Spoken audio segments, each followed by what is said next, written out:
네, 안녕하세요. 저는 상표법을 가르치는 한경훈 변리사라고 하고요.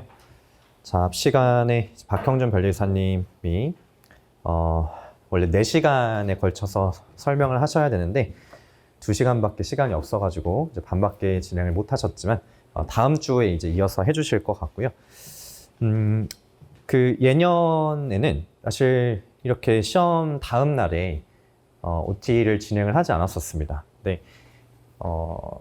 이제 지금 기준으로 해서 다음 주 내일부터 해서 월화수목금 동안에 아마 도대체 이 차를 어떻게 공부해야 되는지에 대해 되게 혼란스러워 하실 분들이 많을 것 같아서 그래서 저희가 좀 미리 개강 전에 좀 OT의 개념으로 이런 시간을 좀 마련을 했고요. 내용 진도를 나가는 건 아니고 저도 좀 개괄적인 2차 시험과 관련된 내용을 좀 상표법 위주로 좀 설명을 드리려고 합니다. 저는 55회로 합격을 했고요. 일명 3시 합격을 했습니다. 그래서 동차 기간을 저도 나름 겪어봤기 때문에 이 동차에 대해서 제가 제 입장에서 드릴 수 있는 말씀들을 수업 중에 좀 많이 녹여서 말씀을 드리겠습니다. 저도 나름대로 동차를 아깝게 떨어져 본 경험이 있기 때문에 저의 실패담을 좀 들려드리도록 하겠고요. 자, 이 기초 GS 플러스 강의는 일단 기초 GS 플러스 그리고 실전 GSP형 최종 정리 강의 이렇게 총 3가지의 커리큘럼 중에서 첫 번째 강의이고요. 이 기초 GS 플러스에서는 일단 4가지의 목표를 좀 잡아봤는데요. 일단 중요한 개념을 학습을 하고 두 번째 표준 문제를 연습을 하고 세 번째 표준 답안을 연습을 하고 이제 실전적인 정리를 하는 거 이 4가지를 좀 목표로 하고 있습니다. 지금은 이거 하나하나의 말도 잘 와닿지 않으실 수 있는데 한 가지씩 좀 설명을 드려볼게요. 일단 중요 개념이라고 해서 이 중요라는 표현을 제가 굳이 넣은 이유는 동차의 기간은 가장 중요한 게 시간 효율입니다. 이 시간 효율을 구현해내지 못하면 절대 합격을 생각할 수가 없어요. 모든 이제 동차를 임하시는 분들이 당연히 동차 합격을 좀 상상을 하면서 시작을 하실 텐데 중요 개념과 중요 개념이 아닌 것을 구분하는 강약 조절을 먼저 하셔야 됩니다. 이거는 이제 저와 함께 강의를 통해서 해주시면 되고요. 그리고 그 중요한 개념들을 이제 1순환으로 진행을 먼저 하는데 1순환에서는 기본서와 판례집을 이용해서 수업을 진행합니다. 기본서는 교재 이름이 점이고요. 판례집은 선입니다. 그래서 점선면 시리즈 중에서 이제 2권을 가지고 수업을 진행을 하고요. 수업 중에 이해는 제가 다 시켜드립니다. 시켜드리고 정리도 해드려요. 이후에 이제 복습만 잘 해주시면 됩니다. 자, 2번, 3번은 묶어서 이제 표준 문제, 표준 답안을 학습을 한다라는 게 목적인데요. 앞에 이제 박형준 변리사님 어디까지 설명해 주셨는지 제가 정확히 지금 모르겠는데 이 기초 GS와 실전 GS를 크게 봤을 때 기초 GS는 표준 문제 또는 기본 문제라고 부르는 문제들로 구성이 되어 있습니다. 좀 더 쉽다라는 거죠. 실전은 응용 문제라고 보시면 돼요. 근데 실제 시험은 어떻게 나오냐? 표준 기본 문제 2문제 정도에다가 응용 문제 2문제 정도가 실제 시험에 나옵니다. 이렇게 해서 4문제로 보통 구성이 됩니다. 결국에는 반반 잘해야 된다는 거예요. 이것도 할 수 있어야 되고 이것도 할 수 있어야 된다. 근데 기존의 이제 커리큘럼 상으로는 이 기초 GS에서 이 문제를 너무 조금 다뤘어요. 너무 조금. 그래서 충분한 연습이 되지 않은 상태로 실전 GS를 가다 보니까 많은 분들이 좀 어려움을 겪으셨습니다. 그래서 이 기초 GS 플러스 강좌 같은 경우에는 계단 오르기라고 했을 때 한 번에 이 2계단 뛰어넘지 말고 지금은 1계단 오르고 그리고 실전 GS 가서 다시 1계단 올라가자. 이런 취지로 이 표준 문제, 표준 답안을 2달에 걸쳐서 충분히 연습을 하도록 구성이 되어 있고요.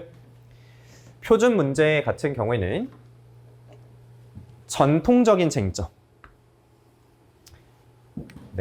뭐 상표로 치면은 이제 33조 2항 아니면은 상표의 유사 119조랑 3호 이런 것들입니다.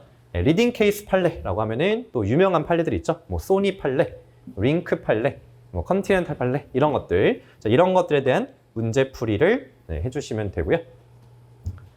자, 답안의 경우에도 답안은 설문과 배점이 바뀌면 답안은 바뀝니다. 얘가 이제 인풋이고 얘가 아웃풋이라고 보면 돼요.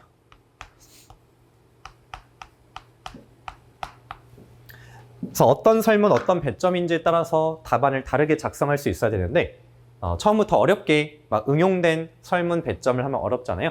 그래서 이 기초 GS에서는 정형적인 설문, 정형적인 배점에 대해서 정형화된 답안을 연습하는 게 목표입니다. 이거 왜 한다고요? 계단 하나 오르기 위해서. 지금 계단 하나 올라놓으면은 다음에 또 한 계단을 차곡차곡 나아갈 수 있으니까요. 실전적인 정리는 이 순환을 통해서 이제 진행되는 예정인데요. 이때는 요약서로 진행합니다. 이 요약서는 이제 피날레라고 하는 교재로 진행이 되고요. 이거는 이제 현강을 수강을 하시면 다 그 증정이 되는 걸로 알고 있는데요. 피날레 교재로 다시 한번 정리합니다. 그래서 강의가 총 2번 돌린다라고 생각하시면 돼요. 책을 2번 돌린다. 서로 다른 책으로 2번을 돌리는 거죠. 자, 이 교재는 제가 이제 강의를 시작한 이후로 가장 고통스럽게 만든 자료예요.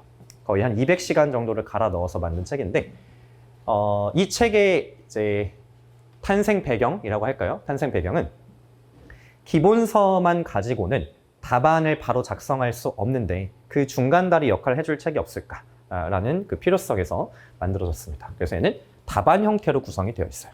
답안 형태라는 거는 이제 소위 말하는 쟁점 단위로 구성이 되어 있는 책입니다. 1순환 때는 같이 이해 열심히 해주시고 정리 잘 해주시면 돼요. 그리고 제가 뭐 암기하셔야 되는지를 정해드릴 거예요. 그거 그냥 매주 잘 따라와 주시면 돼요. 그렇게 몇 주죠? 9주, 8주를 보내주시고 끝에 이제 3회차 동안에 이 순환을 이 피나레를 가지고 진행하는데 한 번 정리 다 하셨잖아요. 그거를 다른 형태로 쟁점 단위로 또 한 번 돌릴 거예요. 그러면은 어떤 효과가 있냐? 일단 2번 돌리니까 이해가 훨씬 잘 되실 거고요. 두 번째로 조문 단위로 공부했던 거를 쟁점 단위로 바꿔서 정리를 하니까 답안을 쓰기에 훨씬 더 용이하게 개념을 정리하실 수 있습니다. 이렇게 해서 3월, 4월을 보내고 나시면은 5월에 실전 GS를 바로 들어가실 수 있는 상태가 되실 거예요. 물론 그래도 고통스러우실 수 있어요. 실전에 들어가면. 하지만 비교적 부드럽게 넘어갈 수 있다. 이렇게 생각하시면 될 것 같고요. 전체가 이제 20회차로 구성이 되어 있고요. 20회차가 너무 많은 거 아니냐라고 생각을 하실 수 있는데요. 이거를 만약에 기득커리로 탄다면 34회차 정도 돼야 됩니다.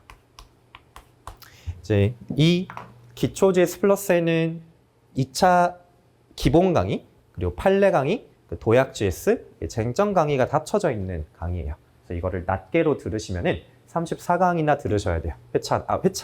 그러니까 강의로 치면 거의 100강이 넘겠죠? 네. 근데 이거를 약 60강 정도로 줄어서 압축해서 수업을 진행한다라고 보시면 되겠고요. 뭘 배우냐? 중요 이론 배우고요. 판례 사실관계 정리할 겁니다. 자, 이 판례 사실관계 같은 경우에는 1차 때는 중요도가 그렇게 높지 않아요. 왜냐? 1차는 사실관계를 직접 물어보는 게 아니라 판례의 결론을 물어봐요. 어떤 논리를 지문으로 주고 이게 맞냐 틀리냐를 물어봐요. 2차에서는 사실관계가 매우 중요합니다.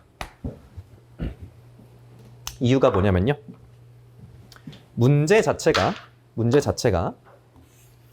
여기 이렇게 줄글로 나와 있는 이 문제 자체가 대부분의 문제가 판례를 베이스로 만들어집니다. 이유는 간단해요. 창작하기가 힘들어서 그래요. 네, 출제하시는 교수님들이 다 본업이 있는 분들이어서 이 끌려 들어가서 문제를 3일 정도 만드는데 3일 동안에 그렇게 창작적인 문제를 만들 수가 없어요. 잘못 만들었다가 오류가 날 수도 있고 만들기도 힘들어요. 그래서 제일 교수님들이 선택하기 쉬운 소스가 바로 판례예요. 판례 사실관계를 긁어옵니다. 거기서 조금 바꿔가지고 문제로 내는 거예요. 그럼 우리는 이 사실관계를 알고 있으면 문제가 굉장히 익숙할 것이고 판례를 모르고 문제를 풀면은 굉장히 어렵겠죠. 그래서 판례를 사실관계를 미리 알고 들어가야 됩니다. 마지막으로 GS다 보니까 답안 작성법에 대해서 전달을 드리고요. 그 답안 작성법은 실제로 써보시면서 배우는 게 맞는데 그냥 맞으면서 배우면 너무 힘들잖아요. 그래서 가이드를 계속 드릴 겁니다. 이 가이드는 2회차 네, 끝에 기본적인 가이드를 드리고요. 그리고 매 회차마다 강평을 할 때 이 답안 작성법에 대한 코멘트를 드릴 겁니다. 아까도 말씀드렸듯이 2순환으로 구성이 되어 있습니다. 17회차는 까지 1순환, 3회차 마지막 3회차는 2순환입니다. 자, 그리고 이게 박형준 변리사님도 강조를 해주셨을 것 같은데 N주차에 배운 내용을 N+1주차에 쓰기를 합니다. 정확히 배운 내용에 대해서 쓸 거예요. 모르는 내용을 처음 그냥 써봐라 라는 문제를 드리지 않을 거고 다 설명드릴 거예요. 왜 이렇게 하느냐? 그래야 쓰기 자체의 연습을 하실 수가 있어요. 쓰기 연습을 한다는 것의 의미가 뭐냐? 첫 번째, 문제를 읽는 연습이에요. 두 번째, 목차를 잡는 연습이에요. 세 번째, 내용을 채우는 연습이에요. 네 번째, 시간을 조절하는 연습이에요. 자, 쓰기를 한다라는 것은 이런 의미를 가지고 있어요. 문제를 잘 읽고, 목차를 잡고, 내용을 채우고, 그리고 그걸 시간 안에 쓴다. 이 네 가지의 연습은 평소에 공부하실 때는 하기가 어려워요. 직접 써봐야 돼요. 써봐야 내가 문제를 어떻게 읽는지, 목차를 어떻게 잡는지, 내용을 어떻게 채우는지, 시간을 조절할 수 있는지를 확인해 볼 수 있어요. 근데 암기가 하나도 안 돼 있는 상태에서는 이 네 가지 연습이 의미가 없어집니다. 정확히 말하면 불가능해요. 모르니까 아무것도 할 수가 없는 거예요. 그래서 이 단계를 넘어가려면 일단 그 주에 쓰기 할 내용을 그 부분만 정해서 밀도 있게 암기를 해오시는 거예요. 그러면 일단 내용은 알죠? 무슨 연습을 하는 거냐? 아는 내용을 표현해보는 연습을 해보시는 거예요.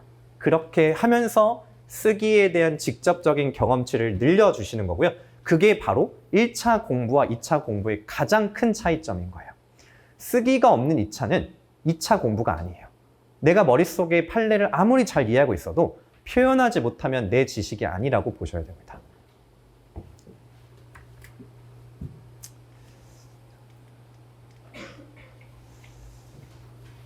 자, 강의 교재는 기본서 1순환 교재고요. 판례집 1순환 교재입니다.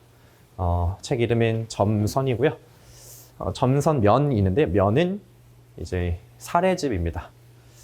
면 사례집까지 보시면 물론 좋겠지만 보지 않으셔도 전혀 문제가 없도록 수업을 진행을 할 거고요. 요약서 2순환 교재고요. 네, 피날레 교재입니다. 보조자료로 암기집과 목차집이 있습니다. 오늘 배부를 해드렸어요. 요게 암기집이고 이제 요게 목차집입니다. 목차집이 더 두껍네요. 목차집은 점 기본서에 있는 모든 목차와 그리고 판례 라벨이라고 하면은 대가로로 되어 있는 제목이에요. 얘네들만 모아놓은 자료입니다. 이거는 왜 필요하냐? 점 교재의 주소 설정을 하는데 활용을 하시라고 만든 자료예요. 주소 설정.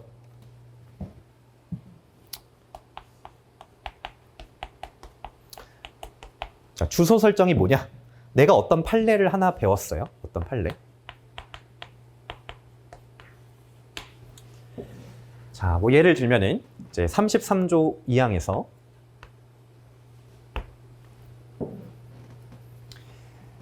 출원상표 외에 갑자기 내용 설명을 들어서 죄송합니다. 예를 들려고 어쩔 수가 없네요. 추론 상표 외에 실사용 상표, 사용 실적을 참작하여 출원 상표가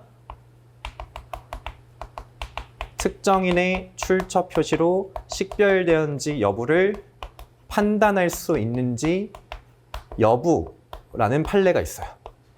이런 판례가 있어요. 자, 일단 이걸 뭐라고 부르냐? 이 전체를 라벨이라고 부릅니다. 너무 기니까 실제 답안지에 쓸 때는 이거보다 축약해서 쓰게 돼요. 뭐라고 축약해서 쓰냐? 실사용 상표의 사용 실적 참작 가부라고 적어요. 어디다 적을까요? 답안지의 제목에 적어요. 그럼 답안지에 적히는 제목은 어디서 출발을 하죠? 라벨에서 출발을 하는 거예요. 그게 이 목차집에 있는 대괄호예요. 대괄호. 여기 본문에 나와 있는 대괄호도 있죠? 이게 라벨이고 이게 제목이에요. 자, 여기까지 하시면 일단 라벨 공부를 하신 거예요. 근데 주소 설정이란 건 뭐냐? 이 판례를 딱 이 문장, 이 라벨을 보고 얘가 어느 조문에, 어느 요건에 관련되어 있는 판례인지를 아는 거예요. 한번 찾아가 보겠습니다. 자, 페이지로 19페이지예요.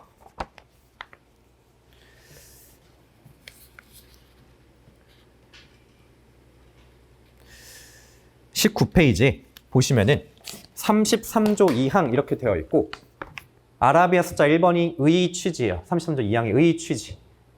아라비아 숫자 2번이 적용 요건이에요. 적용 요건이라는 거는 조문의 요건을 분설해 놓은 목차예요. 그 안에 첫 번째 보니까 33조 1항 3호 내지 7호에 해당이라는 목차가 나오고요.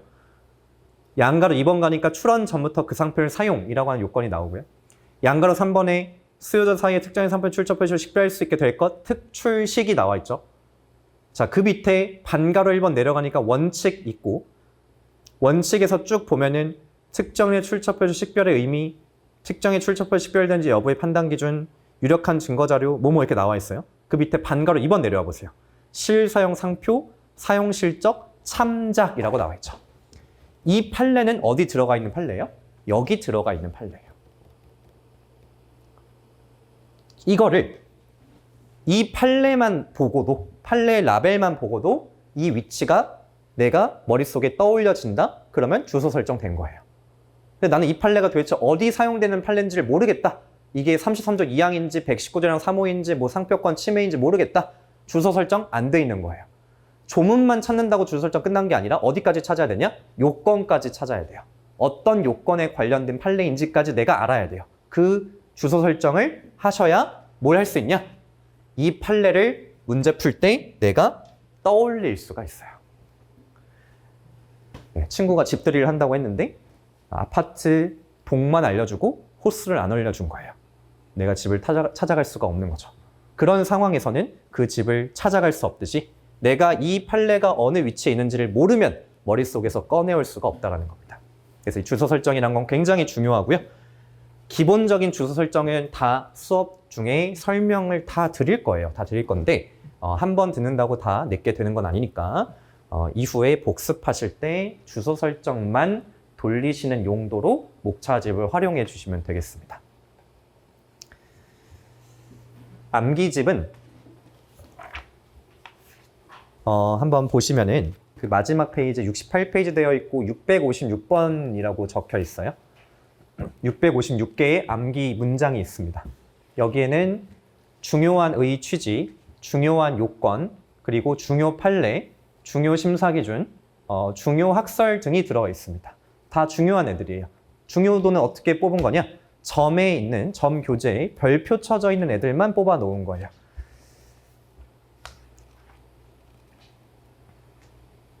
다 암기를 하시면 너무 좋겠지만 현실적으로 우선순위를 정하자면 별표 2개 먼저 외워주시고 여력이 되시면 별표 1개까지 차근차근 외워주시면 되겠습니다.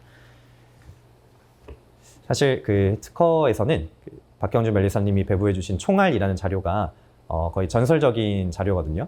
그거는 아마 이미 뭐 몇 년 전부터 특허 공부하시는 분 중에 총알을 안 보신 분이 거의 없을 정도로 너무나 엄청난 자료가 됐는데 저희 암기집은 아직 미니 자료입니다. 아직 많은 분들이 찾아주시는 자료는 아닌데 왜냐면 제가 이런 식으로 외우질 않았거든요. 근데 이거는 그 이제 수험생 분들이 요청이 있어서 그냥 만든 거고요. 저는 사실 이렇게 외우진 않았어요. 네. 뭐 제가 어떤 식으로 공부를 했는지는 제 수업 중에 녹여서 설명을 드릴 건데 이런 그 자료를 만든 거는 아무래도 기계적 암기를 잘 하시고 좀 그거를 편해 하시는 분들이 있기 때문에 이걸 자료를 만든 건데 스터디로 이걸 진행하시면 가장 효율적이고 스터디 하실 때 넘버링으로 하시면 좋아요. 오늘 10개 외우자. 스터디해서. 그래서 10개 서로 외우기 전화로 하시든 만나서 하시든 하고 내일 또 10개 외우고 모레 10개 외우고 이런 식으로 넘버링으로 접근을 하시면은 좀 하기 싫은 거를 이렇게 좀 쳐낼 수가 있습니다. 그래서 이런 식으로 기계적 암기하실 때 활용을 해주시면 되겠고요. 전 교재의 좀 특징을 말씀을 드리면은 이제 조문 박스 들어가 있고요. 그리고 모든 문장 앞에 여기 라벨 표시가 되어 있습니다. 아까 말씀드렸죠? 답안의 제목에 들어가는 부분입니다. 이거 약간 깨알 자랑을 하자면은 제가 이 책을 처음 만들 당시에는 이 수험계의 라벨이라는 개념이 없었어요. 제가 2차 시험에서 최초로 도입을 한 것 같습니다. 이걸 도입하게 된 이유는 책을 봤는데 이 판례가 도대체 무슨 판례인지 언제 쓰는 판례인지를 모르겠는 거예요. 근데 판례가 쭉 열거되어 있는 거예요. 1번, 2번, 3번, 4번. 이 판례와 이 판례의 차이가 뭐야? 이거를 모르겠는 거야. 그래서 이렇게 해서는 답안지에 쓸 수가 없겠다 해서 제목을 적자라고 해서 이렇게 넣게 되었습니다. 그래서 이걸 가지고 목차를 잡는데 활용을 해주시면 되고요. 자, 키워드에 볼드 쳐져 있고요. 간접사실에는 밑줄 볼드. 자, 이 간접사실이란 거는 가장 대표적으로 상표로서 사용되었는지 여부 판단 기준이라고 했을 때 자, 어떤 상표가 상표로서 사용됐냐 판단할 때 뭐를 고려하냐면은 상품과의 관계, 사용 태양, 주지 점용성, 사용자 의도 경위를 봅니다. 이거를 어떻게 보냐? 종합적으로 봐요. 자, 상표에는 특허 민소와 달리 되게 많이 나오는 판례 종류가 있는데 그게 바로 종합적 고려 판례예요. 종합적 고려라는 걸 왜 하냐? 한두 가지 요소로는 판단이 안 되니까 종합적으로 고려하는 거고요. 이 종합적 고려의 고려 요소들을 간접사실이라고 부릅니다. 1번, 2번, 3번, 4번을 모두 고려해서 종합적 고려해서 하나의 단일한 판단을 내리는 이런 판례 문장들이 되게 많은데요. 그런 거에는 밑줄 볼드가 쳐져 있다는 겁니다. 자, 그리고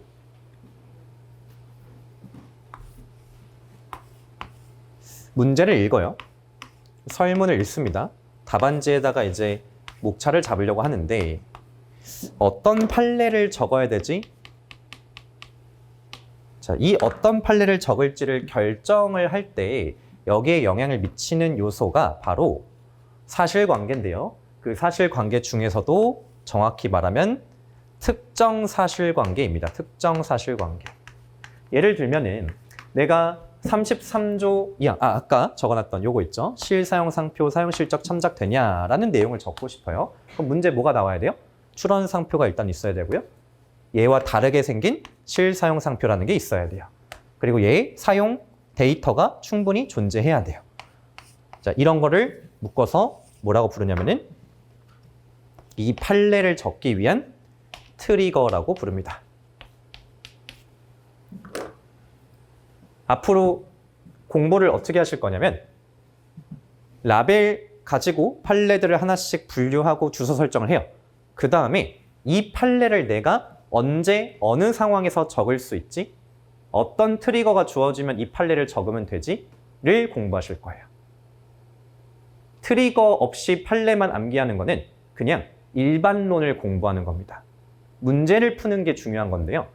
문제를 풀려면은 이 판례를 언제 써먹는지를 알아야 돼요. 언제 써먹을, 지금 너 이 판례 써라고 말해주고 있는 게 바로 트리거라는 거예요. 트리거를 표시를 해놨습니다. 최근 기출 표시가 되어 있고요. 그리고 여기 라인이라고 되어 있는 번호가 이제 판례집의 넘버링인데요. 라인 01번부터 쭉 판례 번호가 붙어 있습니다. 네, 그거랑 연계가 되어 있고요. 그리고 중요 개정법, 미기출 중요 판례 등은 별표 2개. 기억해야 할 조문 판례, 심사기준 학설 등은 별표 1개. 그래서 별표 1개와 별표 2개는 최대한 다 본다. 이렇게 생각하시면 되겠습니다.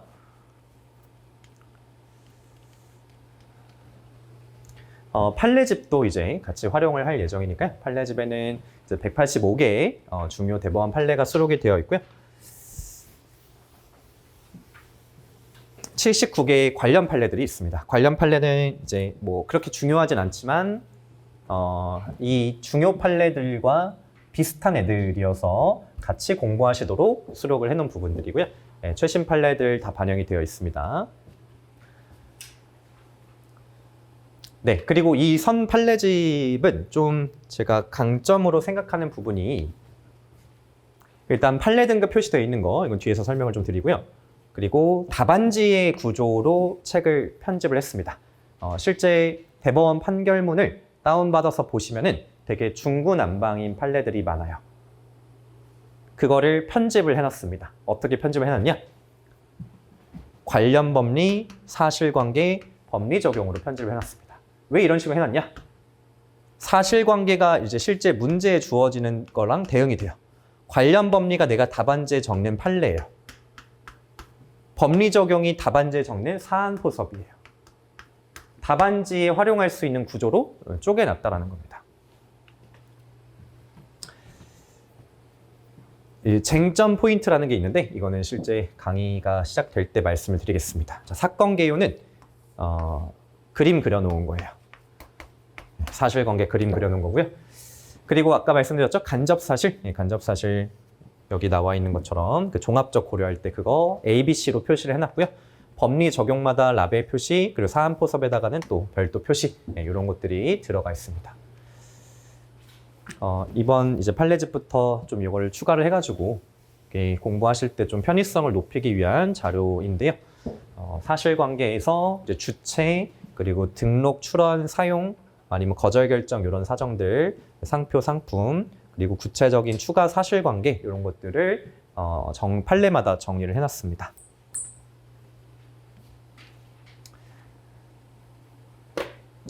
법원도서관은 이제 대법원 산하기구인데요. 여기서 판례 등급을 분류를 합니다. A급부터 X급까지 분류가 되어 있고요.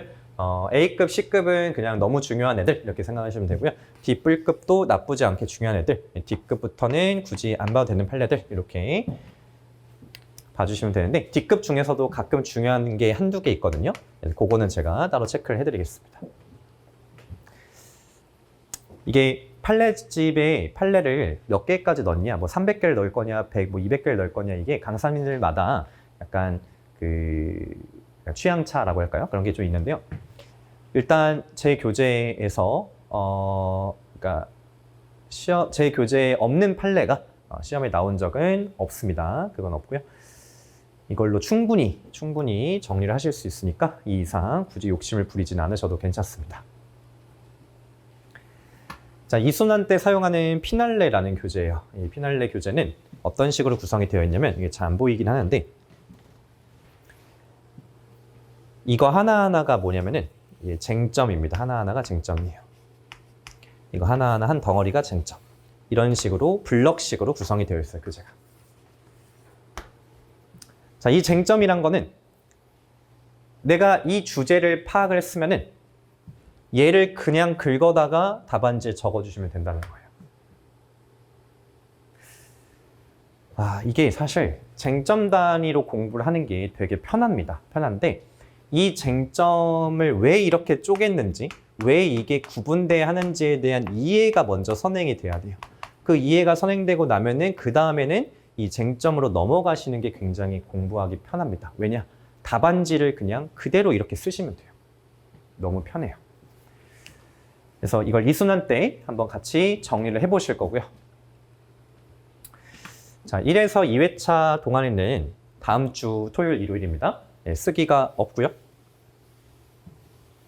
1순환 진도를 나갈 겁니다. 점 교재와 선 교재를 가지고요. 2회차 이제 끝에 한두 시간 정도를 답안 작성 방법론을 좀 자세히 설명을 드리도록 하겠습니다.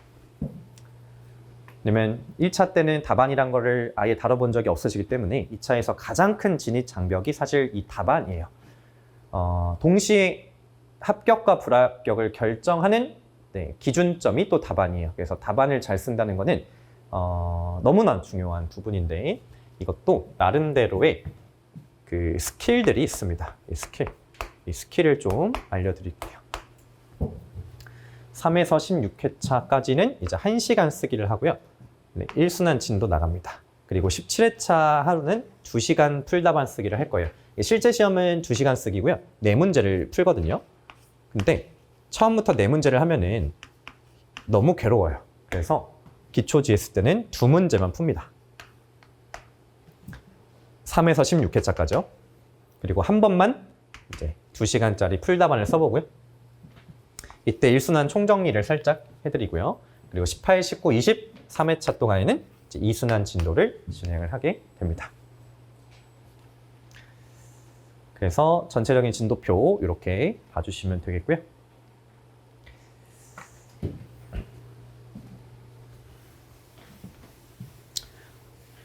오늘은 뭐 그렇게 많은 내용을 설명을 드리지 않을 거라서 부담 없이 그냥 들으시면 됩니다.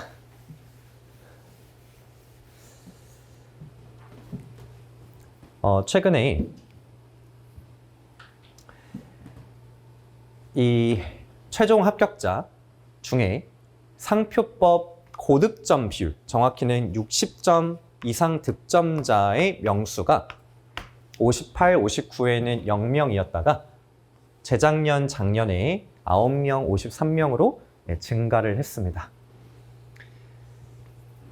상표법도 이제는 고득점이 가능한 시대가 됐다라고 좀 생각을 할 수 있어요. 과거에는 상표법은 확실히 방어 과목이었습니다. 상표법 꽈락만 면하고 이제 민소나 특허 캐리로 붙는 약간 이런 시험으로 많이 여겨졌는데 이제는 상표법이 오히려 고득점이 가능한 그런 상황이 됐기 때문에 상표법도 방어 과목에서 이제는 공격 과목으로 좀 생각을 해주셔야 합니다. 그러면 이제 공부 시간을 조금 늘려주면 좋겠죠. 근데 이 공부 시간을 무한정 늘리는 건 불가능하고요. 일주일에 12시간 정도 해주시면 좋고요. 이렇게 하면 좀 헷갈리시다면 제가 기준을 다시 말씀드릴게요. 민소를 공부 시간의 50%를 해주셔야 돼요. 특상을 20%씩을 해주시면 돼요. 선택을 10% 해주시면 됩니다. 뒤에서 다시 한번 말씀을 드리겠습니다. 공부 범위를 이제 인지해 주시면 되는데요. 중요한 거 해주셔야 돼요. 중요한 거. 중요, 쟁점, 중요 판례, 그리고 플러스 최신 판례. 이 최신 판례는 이제 실전 B에서 문제로 직접 풀어보실 거니까 미리 고민하실 필요는 없습니다. 뭐를 꼭 챙겨가야 되냐? 처음 말씀드렸던 주소 설정이에요. 이 주소를 모르면 집을 찾아갈 수 없습니다. 주소. 두 번째, 암기. 암기를 안 하고는 사실 시험을 칠 수 없어요. 암기하셔야 돼요. 목차, 그리고 사안포서. 요 4가지의 카테고리를 잡아주시면 이제 상표 점수를 잘 받을 수 있습니다.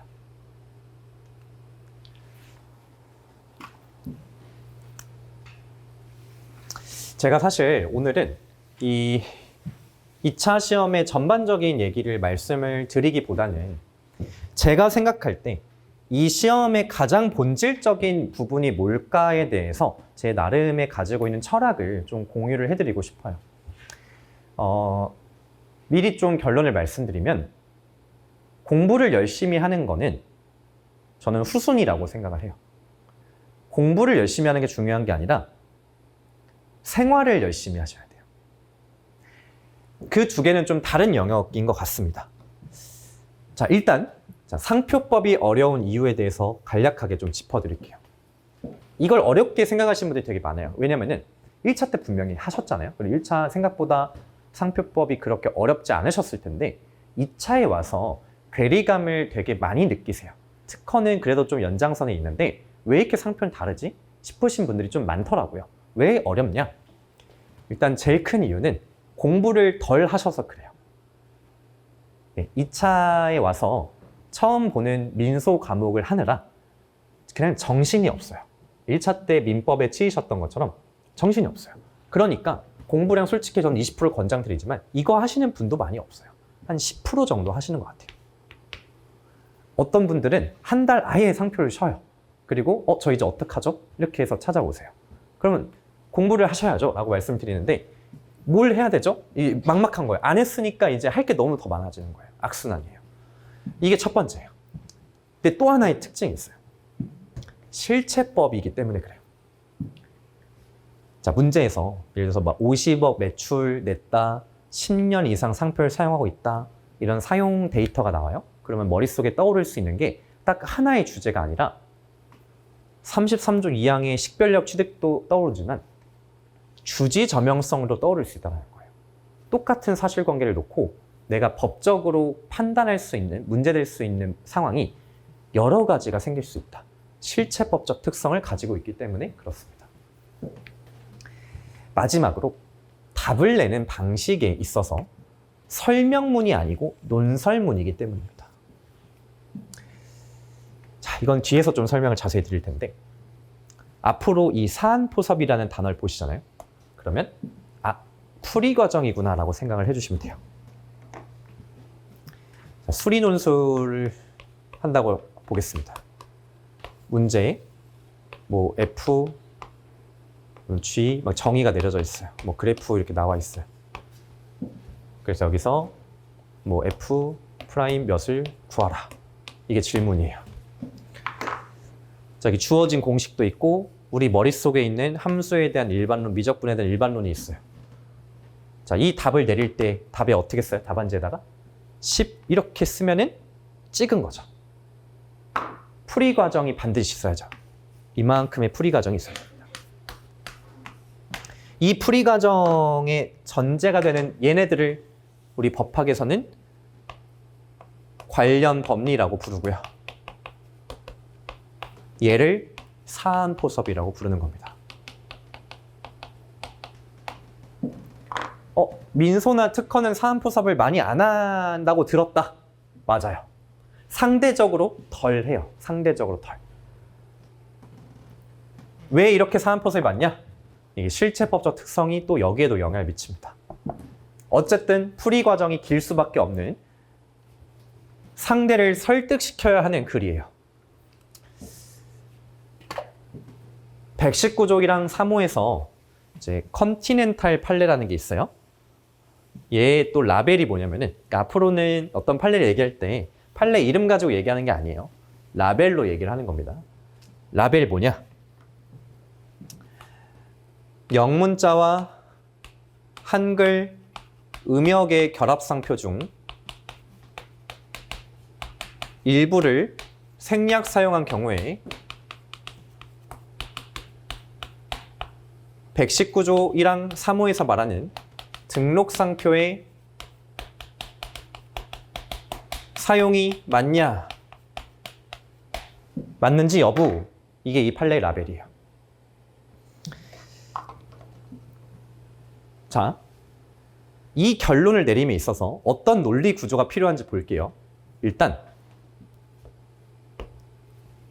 119조 1항 3호에 의의가 적혀요. 의의와 취지.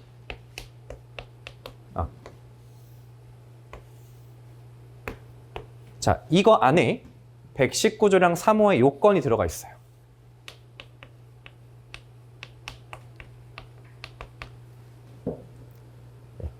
이렇게 편안하진 않지만 편하게 들어주세요. 여기 들어가 있어요. 그리고 여기 안에 또 뭐가 들어가 있냐? 등록상표라고 하는 요건이 들어가 있어요. 자, 여기 안에 또 뭐가 들어가 있냐?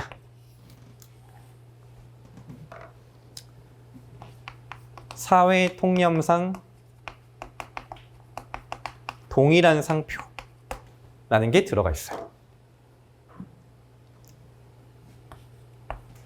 그 다음 여기 또 뭐가 들어가냐?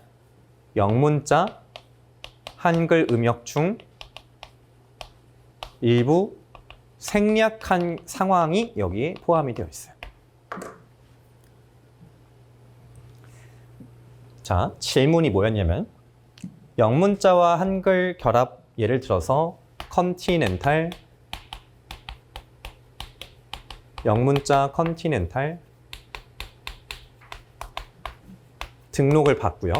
실제 사용을 어떻게 하냐면은 영문자로만 사용을 해요. 자, 등록을 이렇게 받고 사용을 이렇게 했을 때 이게 등록상표랑 같냐 다르냐? 이게 질문이에요.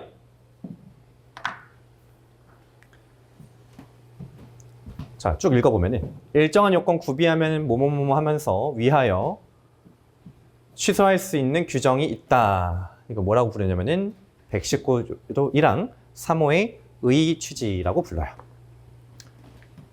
자, 위와 같은 취지에 비춰볼 때 등록상표를 사용한다고 하면 동일상표 포함하고 동일상표에는 거래사회 통념상 동일한 상표가 포함된다.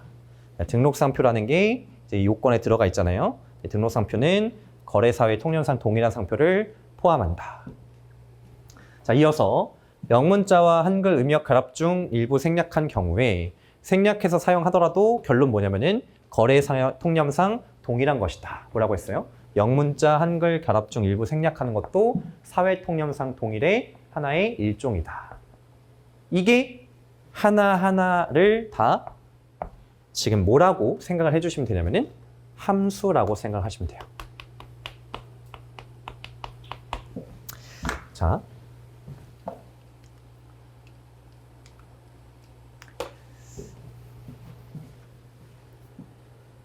그럼 사안포섭을 어떻게 하면 되냐? 사안포섭을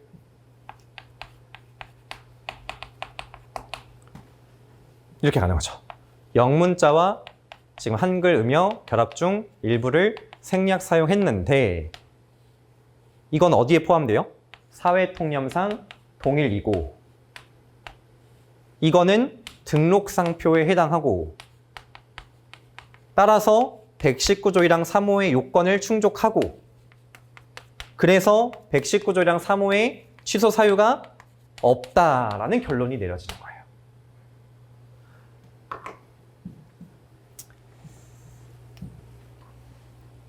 나중에 아마 이해가 되실 수 있습니다. 자, 함수 관계라고 말씀드렸어요. 자, y는 fx, gx, hx 함수 3개가 있다고 칠게요. 이제 상표 유사라는 주제로 설명을 드려보면은 자, 유사는 외관 호칭 관념 전체계가 이격자 소요자 출처 운동이라고 하는 판단이잖아요. 네, gx를 이제 전체 관찰은 요부 관찰을 포함한다라는 개념, 이게 gx라고 칠게요. hx는 요부란 이거를 고려해서 판단한다 이렇게 볼게요. 자, 실제 사안포섭 어떻게 하죠? 이거 고려했더니 얘는 요부다. 요부 가지고 판단했더니 요부 관찰을 하면 전체 관찰과 사실 같은 거다. 전체 관찰, 요부 관찰 했더니 결국 양상표가 유사하다.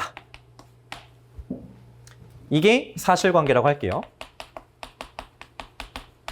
자, 이걸 어디다 넣어요? h라고 하는 함수에 넣어요. 그럼 요부가 추출되죠. 그리고 이거를 다시 어디다 넣어요? g에다가 넣어요. 이 전체를. 그럼 뭐가 추출돼요? 전체가 추출돼요. 마지막으로 f를 넣어요. 그럼 뭐가 추출돼요? 유사가 추출돼요. 사안을 포섭한다는 거는 함수 관계를 합성함수로 계속 풀어가는 과정이에요. 그러니까 법학을 인문학이라고 생각하시면 안 돼요. 법학은 인문학이 아니에요. 사회과학이에요. 정확히 말하면. 사회과학도 과학입니다. 그러니까 논리 구조가 있어야 돼요. 상표법을 어렵게 생각하시는 가장 큰 이유는, 제가 생각할 때 가장 큰 이유는 공부량이 부족이 맞긴 한데, 상표법 내재적인 어려움은 바로 이거를 고려하지 않고 그냥 마치 인문학을 접근하는 것처럼 공부를 하시기 때문이라고 생각합니다.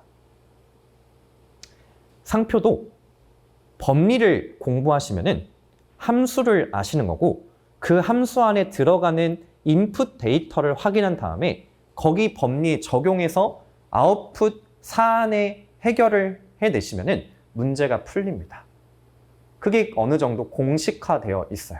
그래서 그 과정을 제가 설명드리고 정리를 해드릴 건데, 애초에 마음가짐을 저희 다 이 이공계의 DNA를 가지신 분들이기 때문에, 설령 이제 문과 베이스이신 분들도 1차 시험에 자연과학을 공부하셨기 때문에 이 이공계 DNA가 다 있다고 생각합니다. 그러면 오히려 더 쉽다라는 거예요. 오히려. 그래서 이거를 받아들이시면 더 공부를 수월하게 하실 수 있을 것 같고요.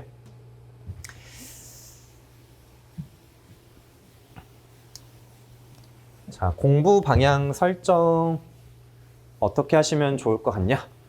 3, 4월에는요. 일단 강의 열심히 수강을 하시고요. 주중에는 민소, 주말에는 특상 해주시면 됩니다. 커리큘럼 아시겠지만, 모르시는 분들도 혹시 있으실까 말씀드리면, 민소는 3월에 기본 강의를 들으시는 거고요. 4월에 사례 강의를 들으시면 됩니다. 기본하고 바로 GS 가면 안 되냐? 그러면은 아무것도 못 써요. 사례 강의는 내가 손으로는 안 써보지만 이미지 트레이닝 한다고 생각하시면 돼요. 손으로 써보지 않아도 이런 식으로 쓰면 되려나 간접 체험하는 게 사례 강의예요. 그 다음에 5월에 이제 기초 GS, 6월에 실전 GS 이렇게 가시는 거예요. 자, 3, 4월 동안에 주말에는 특상 열심히 하시면 돼요. 그리고 복습 위주로 하시는 겁니다. 모든 과목을. 자, 이 3, 4월에 기초 GS 들으시면서 복습 어떻게 하시면 되냐면은, 자, 구체적으로 한번 좀 설명을 드려볼게요. 여기가 N주차에서 1주차라고 할게요. 1주차 때 이만큼 내용을 배웠습니다. 좀 구체적으로 예를 들어서 여기서 상표적 사용을 배웠어요.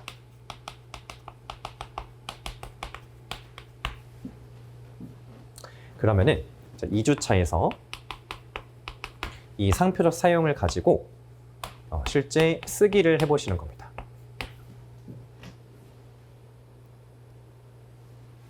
그리고 수업으로는 이제 새로운 내용을 나가죠. 여기서 이제 예를 들어서 상표의 유사라는 걸 또 배웠어요. 그러면 그 다음 주에 오셔서 이거 가지고 또 쓰기를 해보시는 거예요. 이렇게. 그래서 전주 배운 걸 가지고 다음 주 쓰기를 한다. 자, 그러면 이제 2주차부터는 어떻게 공부하시면 되냐?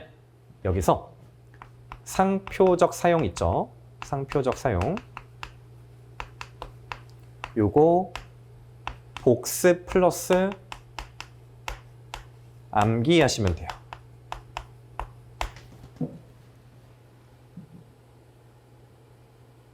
그러면 이 한 주가 이제 다 끝납니다. 왜냐면은 그 주에 쓰기 할 거를 복습을 하시는 거고, 그 주에 쓰기 할 거를 동시에 암기를 하시면 되는 거예요.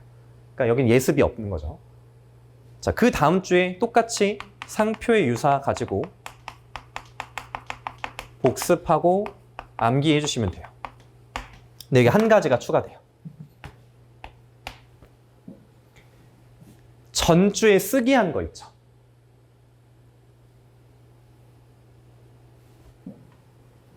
그거를 기본서에 단권화 하시고, 단권화까지 해놓으시면 됩니다. 단권화까지.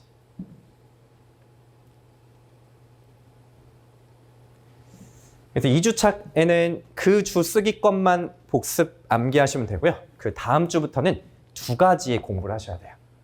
직전 주 거 복습 암기랑 2주 전 거 단권화.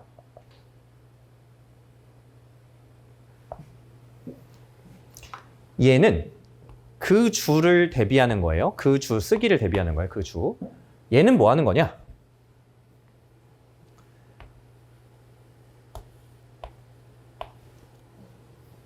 내가 써본 거를 기준으로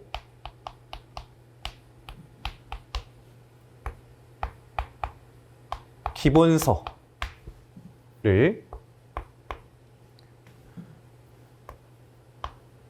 업그레이드 하신다고 보면 돼요.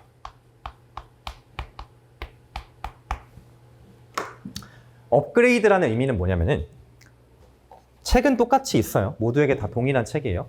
근데 어떤 사람에게는 이 내용이 어렵게 느껴지고 어떤 사람한테는 이게 쉽게 느껴져요. 어떤 사람은 이게 구조화가 잘 되고 어떤 사람은 이게 잘 안 돼요. 사람마다 경험의 내용이 달라요. 그래서 내가 직접 겪은 걸 바탕으로 이 교재에 나에게 맞춤으로 바꿔나가는 겁니다. 이런 공부 방법을 낯설게 보기라고 해요. 낯설게 보기 공부. 아마 1차 때 이 말 하면 바로 이해가 되실 거예요. 1차 때 조문을 그냥 처음부터 3번, 5번을 읽어요. 그러면은 그때는 그냥 맨날 똑같은 내용이네. 근데 그 중간에 문제를 한번 풀고 와요. 틀려요. 이거 30일이 아니고 1개월이었네? 이거 심판장이 아니고 심판원장이었네? 한번 인지를 하잖아요. 그러면 그때 다시 조문을 보면은 달라 보여요. 왜요? 한번 낯설게 보기 효과가 생겼기 때문에 그래요. 이 전체적인 쳇바퀴처럼 돌아가는 구조에서는 쓰기 연습을 효율적으로 하자도 있지만 두 번째, 쓴 걸 가지고 그 공부를 더 정교하고 더 효율적으로 만들자라는 것도 있어요. 그래서 이 두 가지의 목적을 같이 달성을 해주시면 가장 베스트입니다. 어쨌든 둘 다 복습이에요. 둘 다 복습. 그러니까 예습을 하실 필요가 없어요. 예습 안 하고 그냥 오시면 돼요. 오셔서 수업 듣고 이해하고 정리하신 다음에 그 다음 주에 일단 배운 거 복습 그리고 그 주에 쓸 거 암기 그 전주에 쓰기 했던 거 단거나 여기까지 하시면 돼요. 자, 5월, 6월에는 일단 실전 GS를 이제 듣게 되실 텐데 5월에는 상표 실전이고요. 6월에는 특허 실전이 있습니다. 그리고 민소 실전도 있어요. 민소 실전, 여기는 민소 기초. 네, 이런 식으로 이제 흘러갑니다. 이때는 교재를 2주 또는 3주 단위로 1회독을 해주시고요. 그 다음에 이제 이 GS 피드백 공부라는 거를 얹어주시면 되는데 이 GS 피드백 공부는 아까 말씀드렸던 낯설게 보기 공부예요. 근데 낯설게 보기를 하면서 단권화만 하고 끝내는 게 아니라 단권화 후에 그 교재를 읽어주는 것까지 해주시면 돼요. 나중에 또 다 설명을 드릴 거예요. 지금은 전체적인 그림을 잡아드리는 거예요. 3, 4월에는 복습만 열심히 하시면 된다. 복습만 열심히. 5월, 6월에는 회독을 스스로 하시되 GS를 먼저 푸신 걸 가지고 피드백을 해서 그걸 바탕으로 책을 읽어나가는 공부를 하시면 돼요. 7월에는 이제 시험 보는 달이잖아요. 이때는 2주 회독, 1주 목차 회독, 이제 암기 집중 이런 식으로 단계별로 2주, 1주, 3일 이렇게 좁혀 나가시면 돼요. 전날 1회독은 불가능하겠지만 전전날 1회독 정도 하실 수 있게 될 겁니다. 다른 과목을 좀 포함해서 좀 더 세부적으로 말씀드리면은 솔직히 민소가 제일 걱정되실 거예요. 지금은 뭘 어떻게 해야 되는지 자체가 막막하시니까요. 일단 최대한 이해를 열심히 합니다. 그리고 목차집을 활용해 주세요.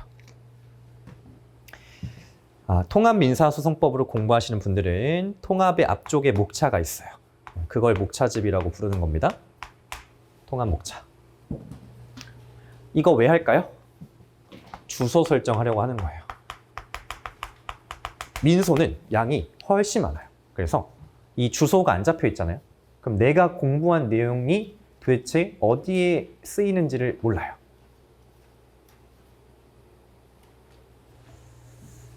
그리고 중요 쟁점 선명하게 강약 조절 해주셔야 돼요. 강약 조절. 그리고 그 외에 중요하지 않은 애들은 GS 위주로 해주시면 됩니다. 네, 뭐 작년에는 뭐 누구 GS에선 하나도 안 나왔네, 뭐 하네, 막 이런 얘기들이 있는데 그게 중요한 게 아니고요. 어차피 중요하지 않은 거는 3시, 뭐 5시 이런 이제 공부를 오래 하신 분들도 잘 모릅니다. 다 몰라요. 네, 그거는 그 해 특정 강사님, 특히 이제 초대형 강사님이 그 GS에서 내셨으면 아는 거고 아무도 안 냈으면 모르는 거예요. 그래서 이거는 선택과 집중하시면 되겠다. 자, 특허는 기본서 가끔 회독하고요. 총알 열심히 보시면 돼요. 내가 암기가 나는 좀 최상위권인 것 같다. 그러면은 준특허를 통으로 암기하셔도 됩니다. 근데 나는 그건 좀 아닌 것 같다. 내가 암기를 잘하는지 못하는지 고민이 되는 사람은 암기를 못하는 거예요. 암기를 잘하시는 분들은 본인이 압니다. 고민을 하지 않아요. 왜냐면은 보면 외워지니까요. 그래서 이 기본서를 그냥 통으로 진짜 암기하시는 분들이 있거든요. 이런 분들한테는 이런 분들이랑 암기 대화를 할 수가 없어요. 이 암기를 해본 적이 없어요. 왜냐면 보면 외워지니까 암기라는 거 우리가 생각하는 암기는 괴로워야 되잖아요. 이분들은 그냥 외워요. 그래서 총알로 가시는 걸 추천드리고요. GS 단거나 이거 언제 하는 거냐면요. 기초 GS 플러스 그리고 실전 이걸 피드백 공부하시면서 기본서를 업그레이드 이게 GS 단거나예요. 이 사이클로 계속 돌리셔야 돼요. 거기다가 플러스 사례집 여유가 되시면 하시면 좋죠. 자, 상표는 기본서 이해용이고요. 암기집으로 암기 보완해 주시고요. GS 단거나 똑같이 피드백 공부 그리고 판례집으로 판례 보충 네, 피날레로 쟁점 보충 제가 그래도 상표 강사니까 하나 더 넣었어요. 이걸 다 하시라는 걸 말씀드리는 게 아니고요. 이 안에서도 강약 조절을 해드릴 겁니다. 네, 선택 과목은 이제 강사님들께서 잘 해주실 텐데 저희 학원에 계신 이제 김웅 변리사님과 김선아 변리사님 지금 디보랑 저작 선택자가 거의 900명 정도 되는 것 같아요. 그래서 거의 대부분이 이제 법과목을 선택하시는 것 같고 만약에 공학 과목 하실 거다. 네, 공학 과목은 저도 공학 과목을 합격을 하긴 했지만 지금 거의 선택자가 없기 때문에 솔직히 어느 정도의 난이도인지는 잘 모르겠습니다. 그래서 그거는 좀 그 개별 강사님과 상담을 잘 해보시고 기초랑 실전 정도만 법과목은 소화를 하셔도 괜찮은 것 같습니다. 네, 아까 살짝 말씀드렸던 제가 생각하기에 이 수험에 있어서 본질 이것만 좀 간단하게 말씀을 드리고 제가 마치도록 하겠는데요. 공부보다 중요한 것입니다. 방금 이제 기득 선배분들과 잠깐 식사를 하고 왔는데 그분들과 이걸 심도 있게 얘기를 하느라 거의 한 2시간 동안 얘기를 한 것 같아요. 어떻게 공부를 해야 되고 어떻게 의지를 뭐 해야 되고 의지력으로 가는 게 아니고 시스템으로 가는 것 같습니다. 의지력이라고 하면은 어떤 목표의식, 뭐 욕망 이런 것들이잖아요. 이런 거는 정말 취약해요. 내가 오늘 아마 최근에 감기를 걸려보셨거나 독감을 걸려보신 분들은 아실 거예요. 아무것도 하기 싫잖아요. 뭐 의지가 아무리 높아도 다 필요 없습니다. 일단 생존 앞에서는 인간은 한낱 정말 유기체에 불과해요. 내가 조금이라도 힘들잖아요. 그러면 공부는 안 되는 거예요. 그러면 이 목표와 욕망이라는 이런 추상적이고 정말 취약한 얘네들의 의지를 해서 내가 끌고 가겠다? 그러기에는 이 시험은 너무나 깁니다. 겨우 4개월, 5개월? 엄청 긴 시간이에요. 하루에 24시간도 생각하면서 가면 안 가는데 그래서 시스템으로 가셔야 돼요. 이 시스템은 뭐 루틴이라고 부르셔도 되고 환경 요소, 환경 통제라고 부르셔도 되는데 뭐든지 간에 내 의지보다는 무조건 외부 요소를 통제하는 게 난이도가 훨씬 낮습니다. 솔직히 1차 시험은 공부, 기본 강의, 이론 강의 들을 때까지 힘들고 객관식 돌릴 때는 쳇바퀴잖아요. 그냥 보고 판단 틀렸으면 답지 보고 체크 넘어가고 이거 계속 무한반복하면 되잖아요. 그 공부가 왜 쉽냐면 통제력이 높기 때문입니다. 내가 깊은 생각을 할 필요 없어요. 이렇게 해가지고 이 개념을 지금 몇 % 이해했지? 필요 없고 맞췄으면 아는 거고 틀렸으면 모르는 거예요. 너무 명확하잖아요. 그래서 이 통제력을 줄 수 있는 공부를 하셔야 되고, 첫 번째, 환경 통제에서는 공부 환경을 만드셔야 돼요. 이 얘기를 진짜 한참 하다 왔거든요. 한 분이 이제 도파민을 어떻게 통제하는지에 대해서 그 도파미네이션 책을 3회독을 하신 분이 말씀을 해주셨는데, 들으면서 제가 감탄하면서 들었습니다. 정말 많은 통제를 하시죠. 근데 제일 쉬운 거는 눈에서 물리적으로 제거하기.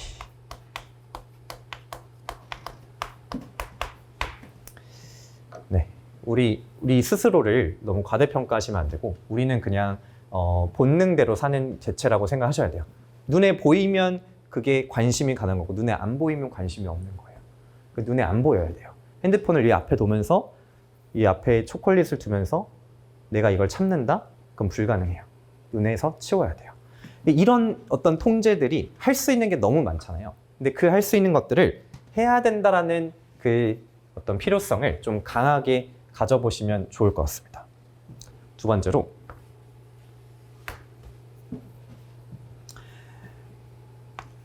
작은 성공을 많이 만들어주세요. 성공. 이거는 내가 어떤 하나의 일을 집중을 하면은 이제 흔히 말하는 몰입의 상태로 들어가잖아요. 이 몰입의 상태로 들어가면은 사실 누가 뜯어 말려도 그 일을 하게 돼요. 근데 공부를 하면서 몰입에 빠져드는 거는 흔한 경험이 아닙니다. 대부분의 공부는 그냥 하는 거예요. 그래서 작은 단위의 공부를 여러 개를 붙여서 하시는 게 우리의 뇌가 덜 피로해하는 것 같습니다. 한 권을 끝내겠다는 너무 큰 단위예요. 1회독을 2주 동안 하겠다. 너무 큰 단위예요. 1회독을 하는데 10분할을 해서 오늘은 10분의 1 페이지만 읽어야지, 500페이지짜리 책이면은 50페이지만 오늘 읽어야지. 이것도 더 쪼개요. 뭐 오전, 오후로 나누면은 오전에 20페이지, 오후에 30페이지 해야지. 나눠놓고 들어가는 거예요. 그러면 시작하는 게 부담이 줄어듭니다. 네. 두 번째는 제가 요새 되게 관심이 많은 건데요. 수축과 이완이에요. 우리 뇌는 공부를 하고 집중하면 수축하잖아요. 근데 근육도 수축 이완을 해야 근성장을 하듯이 뇌도 수축을 했으면 이완을 해주는 시간이 반드시 필요한 것 같아요. 이완이라고 하면은 당연히 그냥 쉬면 되는 건데, 이 쉬는 것 중에서도 가장 가성비가 좋은 쉼이 산책입니다. 네, 그 위대한 그 어떤 과학자나 어떤 철학자들이 이 산책을 즐겨한 거는 나름의 이유가 있을 거잖아요. 이 산책, 요거를 많이 활용해요. 왜냐하면 이게 가성비가 좋은 이유가 양심의 그 가책을 많이 안 느끼고 실질적인 휴식을 취할 수 있어서요. 그러니까 만약에 내가 진짜 쉬고 싶다 하면은 뭐 예를 들어서 카페에 가서 2시간을 논다, 친구를 만나서 4시간을 논다, 술을 마신다, 영화를 본다, 뭐 게임을 한다, 이런 거는 일단 도파민이 많이 분비되는 문제도 있지만 양심의 가책이 좀 커요. 그 대놓고 그렇게 놀기가 좀 쉽지 않잖아요. 그래서 산책은 잠깐 중간에 5분, 10분만 해도 엄청난 효과가 있다고 합니다. 그래서 얘를 중간중간에 넣어주세요. 1시간, 2시간 풀로 2시간, 3시간 이렇게 하시지 마시고 1시간 또는 50분 공부하셨으면 5분, 10분을 쉬세요. 근데 난 너무 자주 쉬는 게 싫다. 2시간 하시고 한 20분 쉬세요. 쉬어주셔야 돼요. 쉼에 대해서 강박적으로 이걸 멀리 하시면 안 돼요. 그리고 가장 중요한 거 수면입니다. 최근에 연구 결과가 많이 바뀌었어요. 예전에는 6시간 자도 충분하다. 이렇게 말했던 학자분들이 지금 다 치매에 걸리고, 네, 알츠하이머, 네, 죄송합니다. 연구 결과가 바뀌었어요. 지금은 8시간입니다. 정말이에요. 우리나라뿐만이 아니라 전 세계적으로 수면과 관련된 학자, 노년내과 계신 분들, 뭐 뇌과학자분들 할 거 없이 다 8시간 자야 된단 말이에요. 근데 실제로 6시간을 자면은 공부 언제 하냐 라고 말씀하실 수 있는데, 공부와 관련해 시간과 관련해서 합격의 매직 넘버가 있어요. 매직 넘버.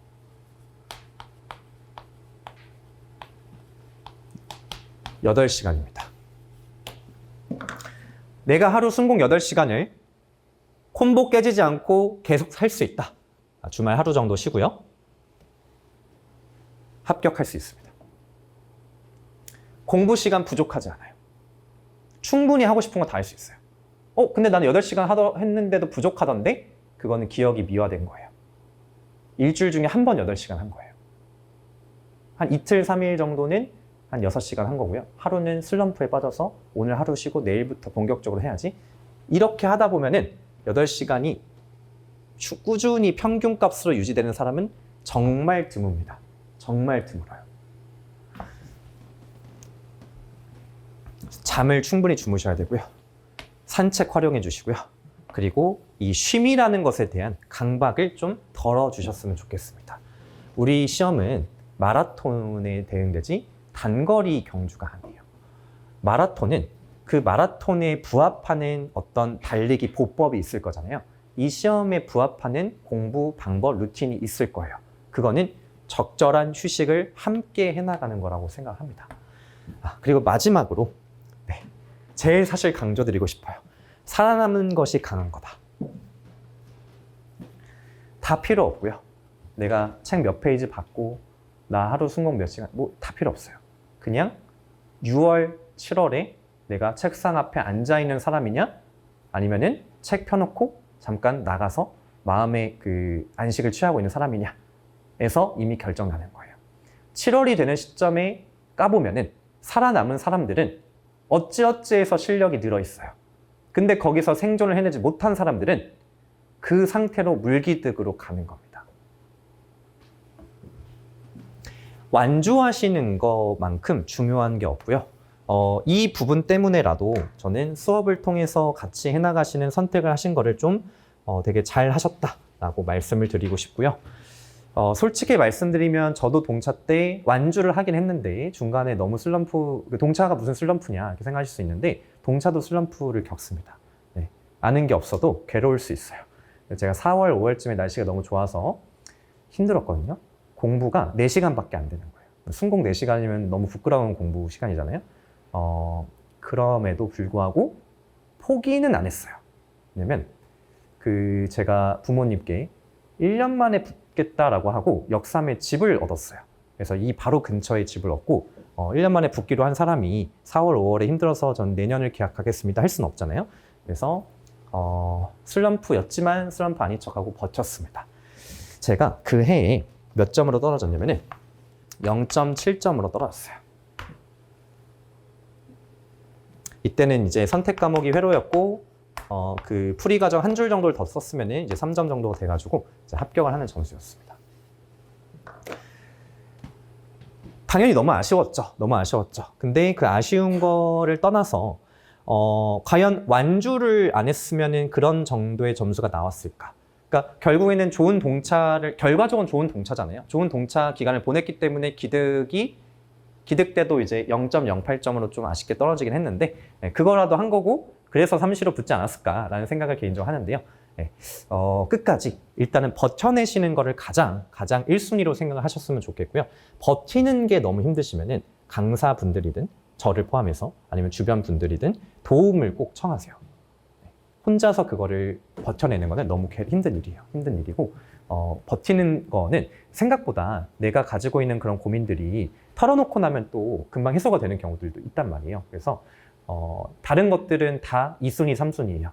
1순위는 살아남는 거. 7월까지 무조건 버티셔야 돼요. 그것만 하시면 나머지는 어떻게든 해결될 수 있습니다. 이거를 사실 오늘 가장 말씀드리고 싶었어요.